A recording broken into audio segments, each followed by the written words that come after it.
Hey, everybody, welcome to this week's episode of Controlling Your Chaos, where we help entrepreneurs create good boundaries, scheduling, and all of us in real estate have all the fun. I am so excited this week to have my good friend Norma Lira on. Hello. Hello. Norma has been in the business for a couple days now, right? Yeah. So tell us a little bit about your history and your background and how you got into it.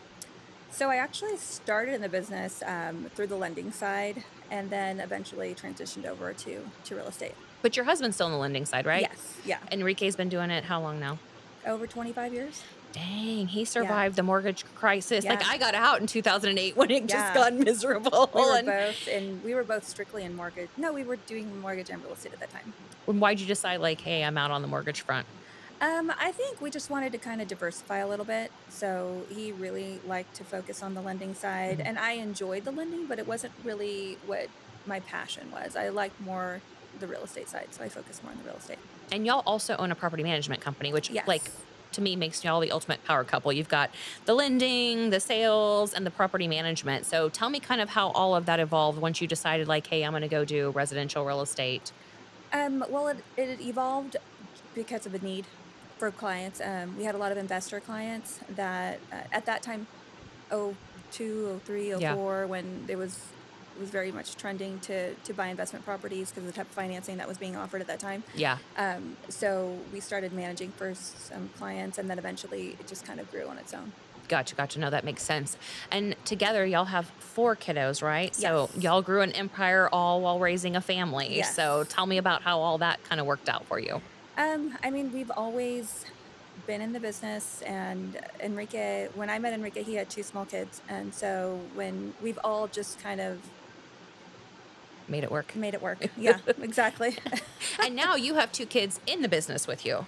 Yes. So our two older ones, Mhm. Savea helps us with property management. Carlos just got his loan license. And then the two younger ones, the baby has no interest in anything that has to do with real estate. And Gabriel, the third oldest son, he is our third youngest. He's doing his loan officer license now. That's awesome. Yeah. So following in everybody's footsteps and, the 4th might be onto something. Real estate's not Yeah. for, they're like, "Yeah, we'll see how this works out for everybody She else." doesn't know yet, but eventually she'll probably be in the business. Well, as I tell everybody, real estate just you either I love th- it or you don't. Like you yeah. either feel the passion for it or you don't. So when the kids were little, especially because at that point you were obviously because your youngest is my oldest age. So Yeah.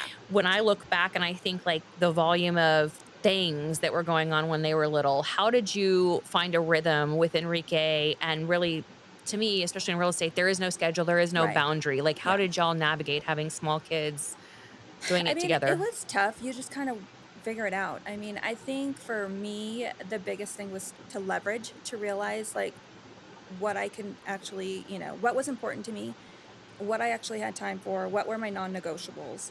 And a lot of that was being with my kids. And so there was times where I had them in the back seat with me, watching cartoons while I was showing property. And Mhm. luckily, I always had clients that supported me. And to this day, I actually just sold a house not too long ago.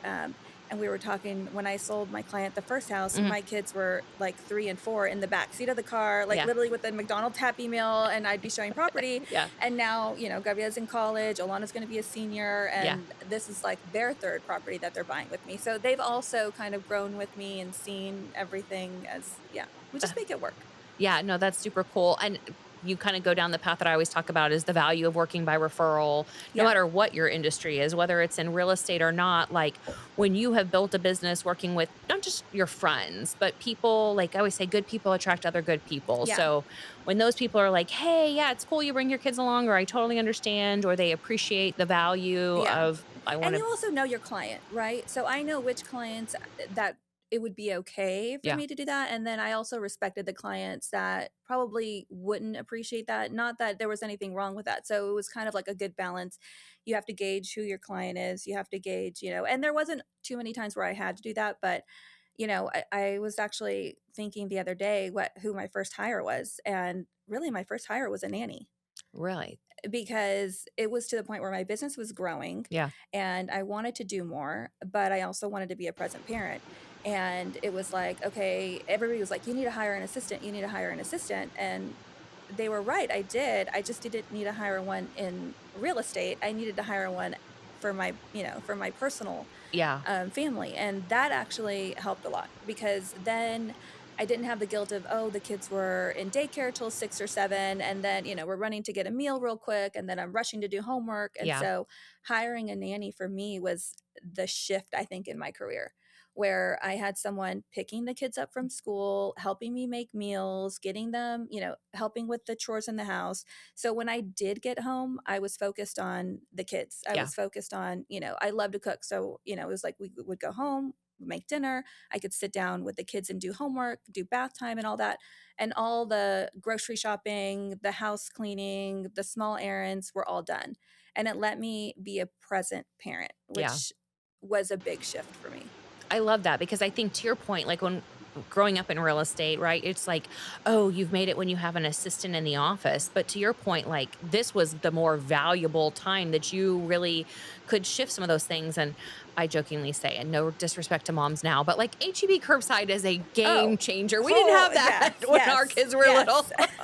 I'm like, you have like the meal prep option now too, and all this Yes, stuff. grocery delivery, I mean, all of that. Yeah, and at least I was kind of the beginning of that Pinterest mom phase Yeah, where, I mean, I remember Vivian's first birthday and like these over the top, like hand cutting at 2 o'clock in the morning invitations. And now I'm like, what was I thinking? Like I should have outsourced that. But I was like, well, I have an assistant at the office. Like, yeah, this is how to be present. So I love that you learned early on, like, this is where my value is with my kids. They don't need me to get picking up the groceries. Like, yeah. they would rather just be sitting having that meal time Yeah, and than, it's also, it also, like, for me, it was a shift in your mindset where you're not less of a parent. It actually made me a better parent. And, it was sometimes with other moms, I would kind of get second looks like, oh no, like I have a sitter picking them up or I have this or I have yeah. that. But they didn't, once I explained to them, like, I'm home and I'm able to be present. Like I'm able to spend time with my kids. I'm not worried about these Yeah. other, things. It kind of, it made a lot of sense. Well, and I think if you get in the right village, which I talk a lot about, is just surrounding yourself with other people that are like minded. It's like, I remember being at a point where I would have somebody help me out. Actually, Angelique, who had been on the podcast a couple weeks ago, and it was like the other moms were like, oh, wait, you have somebody that picks up and drops off her gymnastics? Like, can I Yeah. get on that train? Yeah. And so I think when you get around people that will take that element out of like you're a bad parent or that guilt, and I think at least, and I appreciate like people like my mom who went in front of me because just most women business owners, right? That's not a thing. And there's automatically like a stigma with realtors and all that, Yeah. like where it's like, well, you just drive fancy cars around all day long. And why would you need a nanny? And go Like, to broker opens and have champagne yes, in the afternoon. afternoons. Of Yes, course we do. play tennis at 4 o'clock. Like that's all we do all day long. And so I love to hear that you didn't let other people's judgment stand in the way. It's like, no, this is what works for us, and Yeah. this is where I find the value. And I'm sure your kids now like look back and appreciate like mom was here for Yeah. these non-negotiables. And they don't even, at that time, I don't think they noticed it, right? I was present when, I mean, there were times where, of course,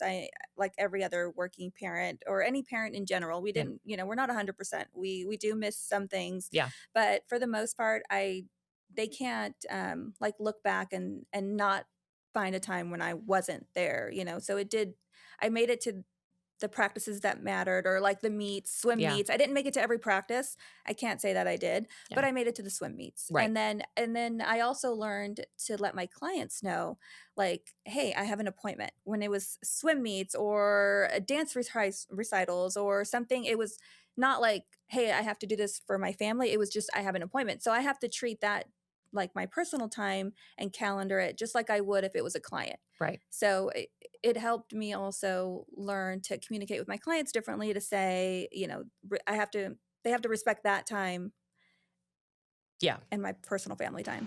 No, and I think that was a tough transition to be like, this is an appointment. And it's like, well, the client isn't asking what the appointment is. Like, Exactly. they Like don't my need to know. appointment is at the YMCA from Right. 9 to 11 and what does that matter? Right. It's an appointment. It's an appointment. It's somewhere I have to be. Right. Yeah. No, and I think that at least the more mature I got in real estate, the more I learned like I can do things as long as it's in an alignment with where I'm trying to go. Yeah, So I jokingly say, like, I don't do balance because I'm not a 3 ring circus juggler, right? But I do alignment of like, this is where we're going. And one of the things that we talk about in our household that we love about y'all is y'all travel so much and you've done so many cool experiences with your kids. And I think that my hope and goal is my kids see, like, okay, mom's working a lot, but the trade-off is I get these great experiences. exactly. So I know y'all are always on the move and doing things, and I love you're like, "No, I'm gonna take, 3 or 4 days and Yeah, take and a deep I breath."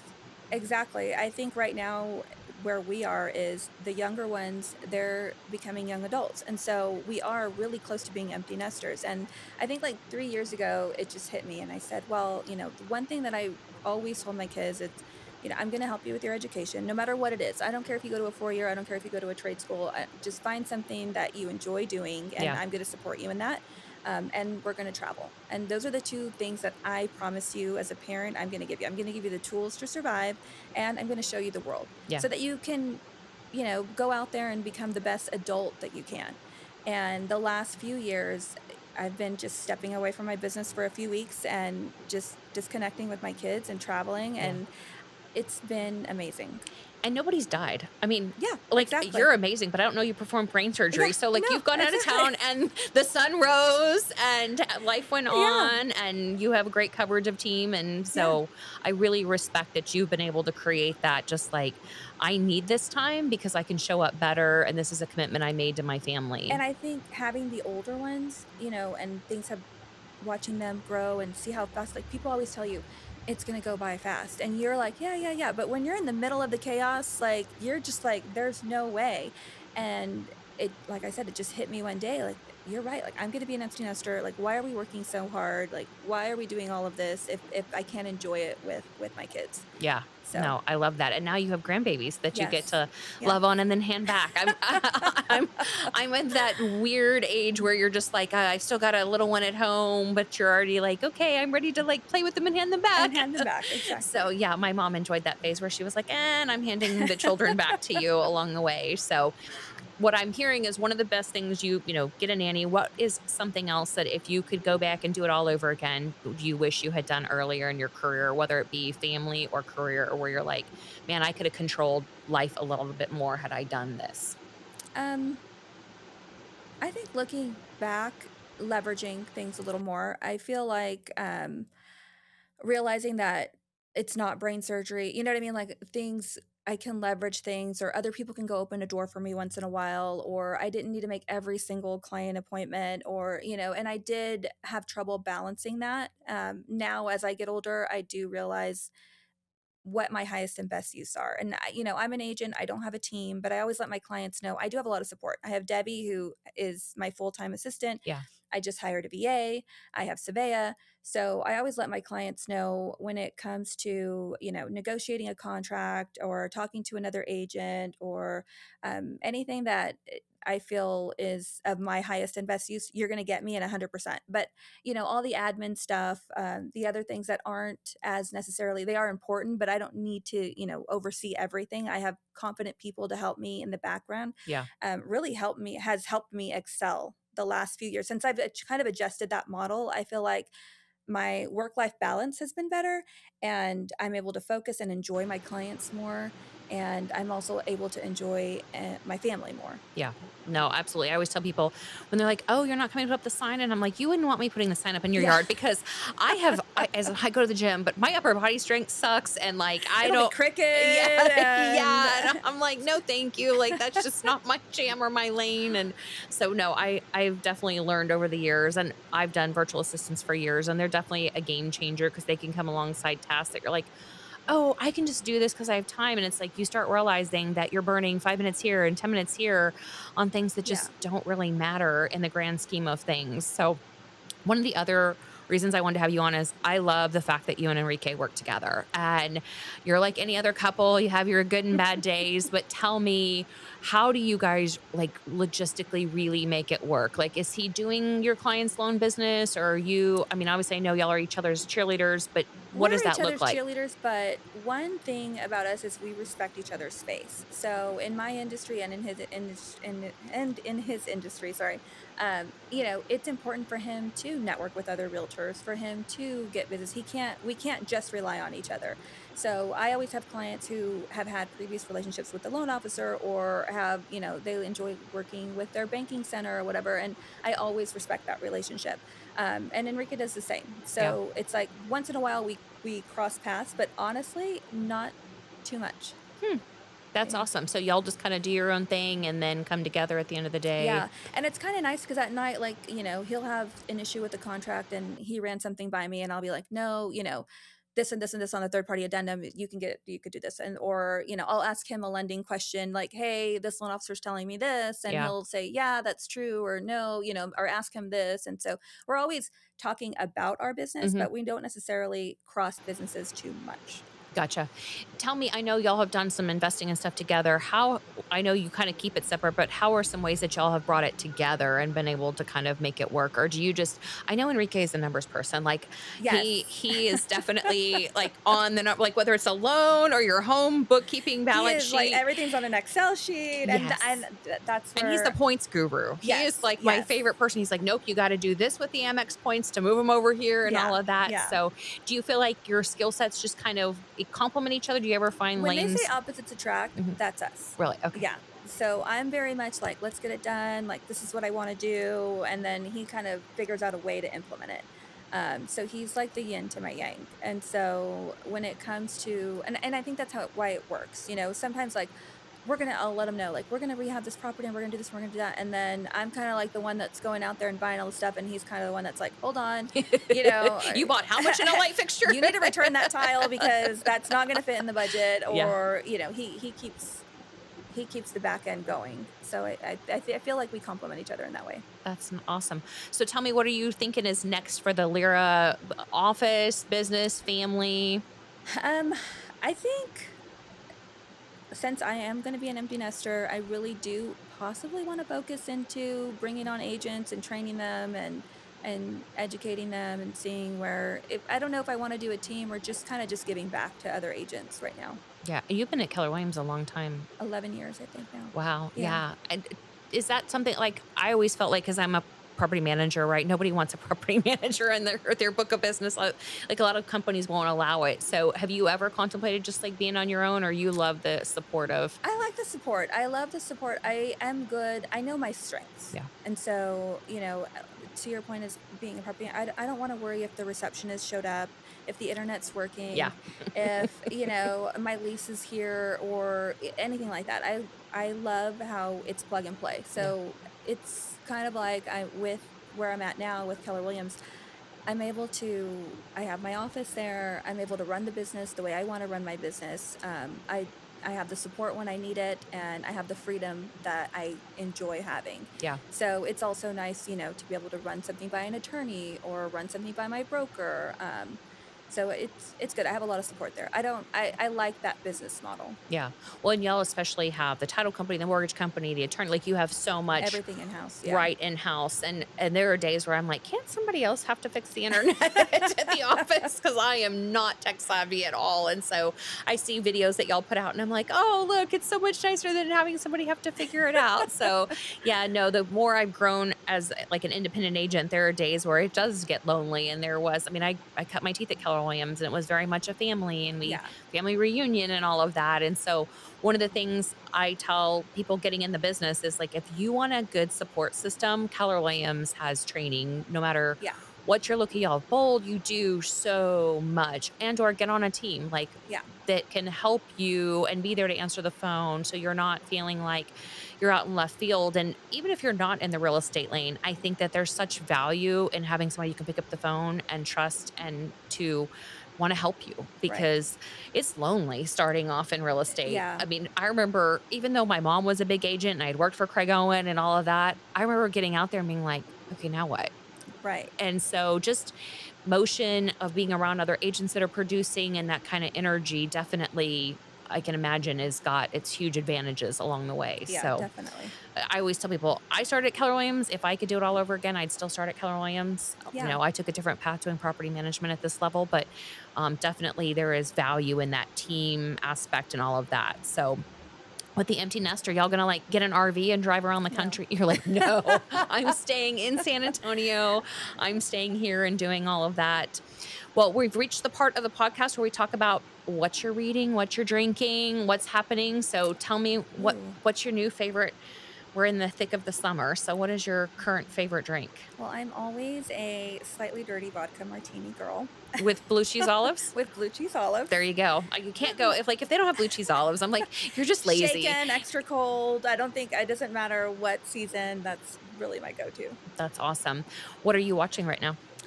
What are we watching? Yellowstone, The original? the original. Well, yeah, the series, the Uh-huh. Yellowstone, Mhm. and then oh my Well, gosh. because now they've moved on, like, there's Yeah. Dutton Well, Ranch we were or watching Dutton Ranch. We uh-huh. finished Yellowstone. We're watching Dutton Ranch, and then oh my gosh, what's this one with the neighbor who steals the watches and stuff from his neighborhood from in his within his neighborhood? For It's on the second season. I don't know. I can't remember it, but yeah. it's really good. We've really gotten into Dutton Ranch, so that's Yeah, been my new I love Beth. I love Beth too. Yes. No, my mom got me a shirt that says, I'm the tornado, you're the trailer park. So and wait, I had a really long day Friday and I got home and I told with Jeremy and I, we do this thing like at the end of the day, how much you got left. So together you need to have 100%.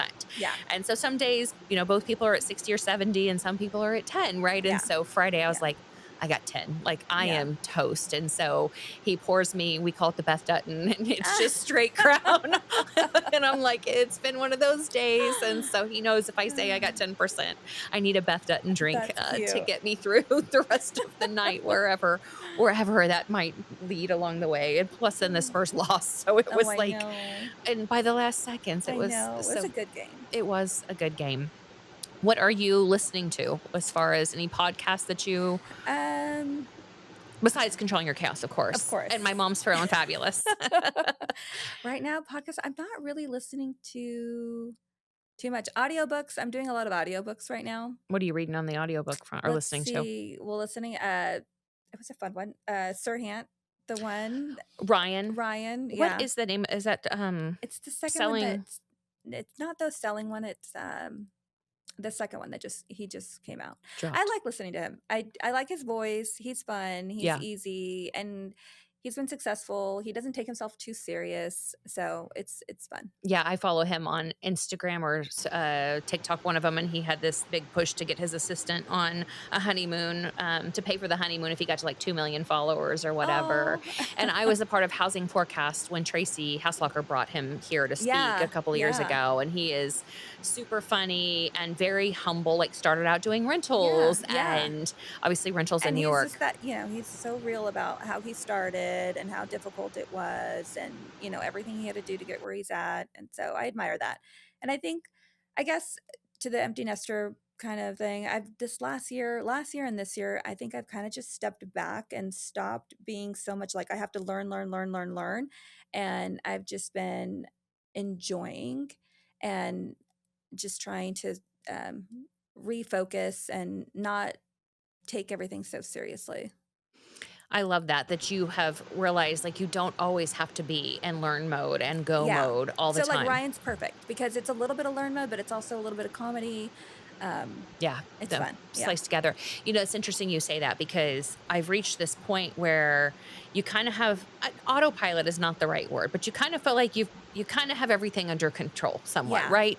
And so I spent so many years with little kids and running a business and being solo that I was just like used to this go Yeah. mode. And Jeremy's like, "Ooh, let's take that back about 4 gears." Yeah.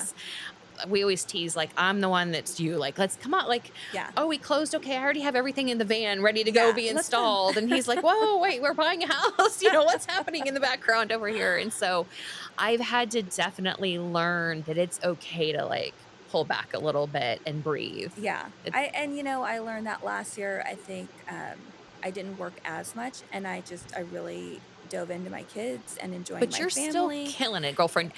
I saw on Facebook the other day, I was like, I told Jeremy, I'm like, that woman produced some crazy number first quarter of the year. I'm like, well, and the rest of us are like, it's slow. You're like crushing it. And I also love that you work any price point, any area. Exactly. Like, Everybody deserves good service. yeah, I'll never forget. I think no matter what price point you're in, you're going to get, you deserve to get education. You deserve to get good service. You deserve to get everybody's fair attention. yeah, We all started somewhere. And, to someone, it is one of the biggest investments that you're making. And whether that be, $150,000 house or a $3 million house, yeah. everybody just deserves to be represented correctly. And I think that I was at a builder the other day, and obviously I represent a lot of investors. And so it was cash. They didn't even come to closing. They signed it remotely. And I sat in the lobby and I kind of looked around, and you could tell that a lot of this people, this was their single largest, and like they were buying it with their parents, Yeah. and they sat and sat and sat in the lobby. And it like hit me. Some of us just, you get in go mode, and I don't think it's intentional, but we lose the fact that for a lot of people, this is their single largest purchase Yeah. ever. And so I pulled the title girl aside and I was like, "Can you at least go check it?" Like, they weren't even Yeah. my clients. I didn't know them Yeah. from Adam, but I could just tell like they were nervous and what was Right. taking like it just all of that. And who knows, the lender could have been delayed. Like, you don't even know the Right. circumstances, right? But you Yeah. could just tell.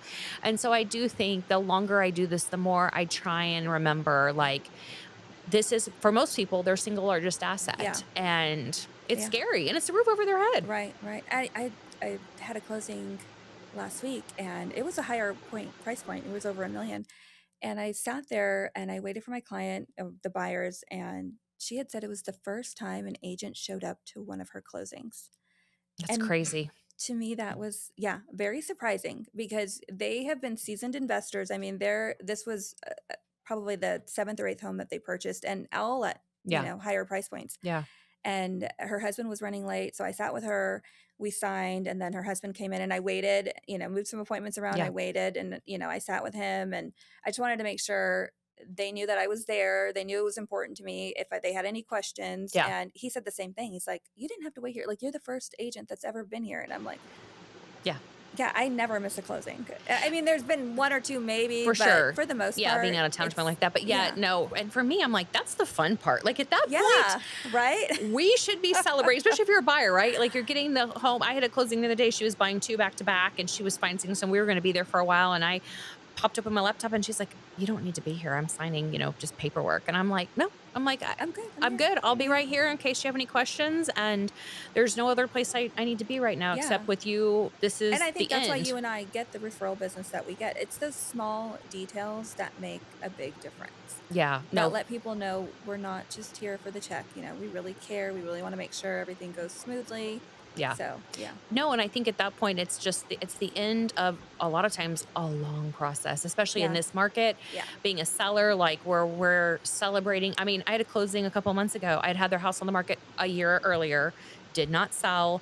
They took it off the market for a while, lived there, and then we tried again in the spring and we got it sold the second time. And so it had literally been a year-long journey of price reductions, doing some painting, like just all Yeah. this stuff to get there. And so it was for me kind of an end of a chapter and very sweet, but it was Yeah. also like, this is where I need to be. And so, yes, I know you're like me, work by referral. I work the Buffini system. I think, do you work Yeah. forget what it's called. Well, I followed when I first started, I did a lot of Buffini. I still implement. I don't have his CRM anymore, but I still implement a lot of what I Because you learned do from a him. client party, don't you? Yeah. Yeah. So I think that's a good way to also kind of like bring and cultivate it together. So, well, to wrap up, what is one piece of advice you would give our viewers of anybody who's thinking about starting a business, going into real estate, or like maybe a new young mom trying to balance it all? Um, you're not going to know it all. You're not. You're not I going to be still able to don't. figure it out. Yeah. I mean, no matter what, no matter how many books you read, no matter how many podcasts you listen to, and you have to really dive in, and it's all, have faith, educate yourself, be the best in whatever industry you decide to be in, and know that you just have to learn how to balance. You're not always going to hit 100% every day, but if you try and you're really doing something that you have a passion for, you're going to be successful. Yeah. No, I love that. I Yeah. love that. Well, thank you again for coming on. Thanks for having me. Yes, friends, like and follow. If you want to check out Norma, she can also be found. We'll post her socials at the bottom. We look forward to seeing you guys next week on Controlling Your Chaos. Bye, Bye. everybody.